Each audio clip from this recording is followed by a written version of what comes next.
when there are strong winds and storms, you see it's the new and young trees, the little weak ones that get easily swayed by the strong winds. The old firm trees, they're not even phased. They're standing firm like a piece of rock. Same with mountains. Nothing can move them. But little hills that are made of dirt, strong winds can change their shape easily. So are the people that are weak and simple-minded and not so intelligent, not so worldly, not so educated, not so sophisticated. They're easily swayed by the winds of biased media, social media, peer pressure. Doesn't matter the source of the wind or information or energy. They're easily swayed. They move easily. They form opinions quickly. There's no other way of looking at it. And there's no way of saying this without getting people insulted. But the ones who are insulted should be insulted.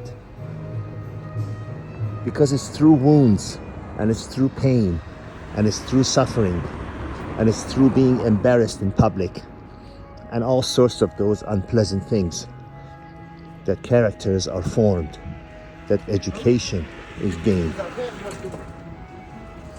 that you learn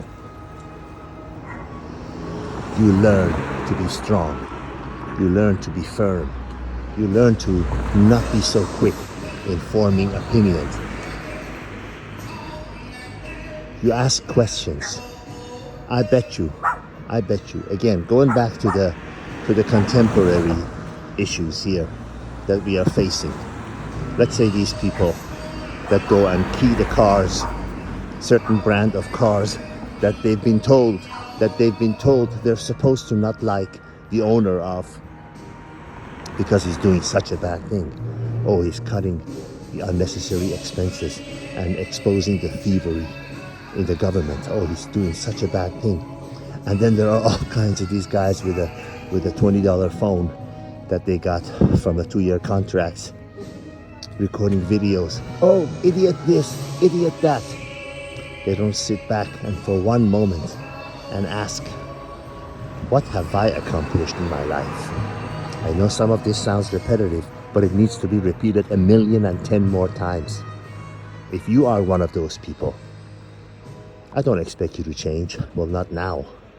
But believe me, if you don't change yourself, the universe will force you to change. It's not in your hands. You will have to change. Before you sit down and call people that are successful, people that are wealthy, idiots. Oh, they're an idiot. Oh, they're a fool. Ask yourself for 1 minute before you hit that record button or publish button. Ask yourself, what have I accomplished? Okay, let's say Jeff Bezos and Elon Musk and Donald Trump are idiots. What does that make you if you were to compare their accomplishments to yours? There are even those fools and say, well, Elon Musk didn't invent anything. He didn't create anything. He just bought it. Really? Well, what have you bought? Why can't you go buy something like he did? Of course, it's not accurate, but let's say that even what you're saying is accurate. What have you bought recently that has multiplied in value? What have you accomplished? Before you call someone an idiot, a fool, a loser, ask yourself, what am I? You are that weak tree. You're that weak young little plant that gets moved easily by the weakest wind because you don't have any firm opinions of yourself, because you don't have the wisdom to ask questions. Why am I blindly following a certain crowd? Why do I have such a need to belong, such a need to be somebody to feel like I am someone at any cost, at the cost of losing yourself? Ask yourself that question. I dare you. Again, you might laugh at this and say, oh, he's another idiot, he's one of them, he's whatever. If you don't effect change on yourself, the universe will force you, whether or not you like it. All the best.